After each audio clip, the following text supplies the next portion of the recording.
એવા અમારા મુકેશ ભગત રામધન આશ્રમ અમારે અડધું અંગ ગણાય છે એવા અમારા મુકેશ ભગત છે.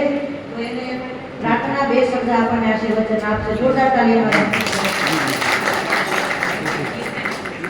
સતત ગુરુ મહારાજની સેવા, આશ્રમની સતત સેવા. નાનપણથી બે ભાઈઓ છે. અમારા મોટા ભાઈ છે કે નાના ભાઈ છે. આશ્રમમાં જ બે દીકરા મોટા થયા છે. જોરદાર તાળી બે ભાઈ. એ દી સંતોનો સ્વભાવ સેવો, જને કાની ગોધના જેવો. એક જન્મ મે આગળ ભયા જનની દી જગનાથ. બાહુરાવે સંત જગાડે, પાછા ભેરવી દીએ ભગવાન. સંતોનો સ્વભાવ મારા મીઠા કોહડા જેવો.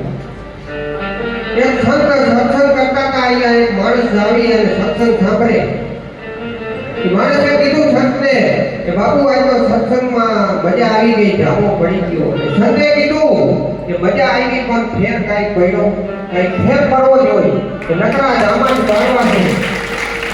આ દેશનો ધર્મ કઈકો હોય, આ દેશની સંસ્કૃતિ કઈકી હોય તો ભારતની આરી નારીના આધારે એક દીકરીને એના પિતા પૈસા વાપરવા આપે. 6-7 વર્ષની દીકરી ને રામાયણનું પુસ્તક ખોલી અને પનાની વચ્ચે પૈસા મૂકી દઈએ. એકથી એના પિતાએ કીધું કે બેટા આપણે ત્યાં ત્રિજોરી છે, કબાટ છે, તું રામાયણના પુસ્તકમાં પૈસા શું કામ મૂકે છે?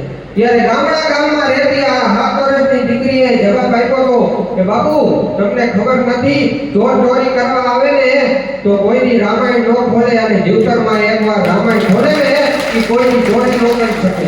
6-7 વર્ષની દીકરીને શિક્ષક પ્રતિજ્ઞા લેવડાવતા હતા. લખો, મેં સતી બનુંગી, મેં દુર્ગા બનુંગી, મેં વિરાટના બનુંગી. બધી દીકરીઓ આવી લખતી જાય, મેં સતી બનુંગી, મેં દુર્ગા બનુંગી, મેં વિરાટના બનુંગી. અને એક 8 વર્ષની દીકરી આવી અને શિક્ષકના હાથમાંથી ચોક લઈ લીધો. બધી દીકરીઓ એમ લખતી હતી હું ભણીશ, અને ભણીશ એમ ન લખ્યું અને એમ લખ્યું મેં સતી હું, મેં દુર્ગા હું અને મેં વિરાટના હું. એ દીકરી જ્યારે 7 વર્ષની હતી અને 18 વર્ષની થઈ ત્યારે અંગ્રેજોને નીચર હવન કરાવી નાખી હતી અને એનું નામ હતું ઝાંસીની રાણી લક્ષ્મીબાઈ.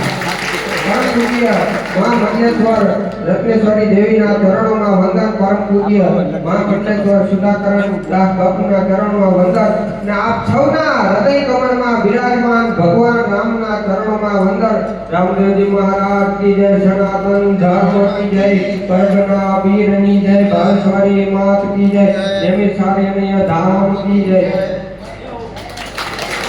હાય હાય.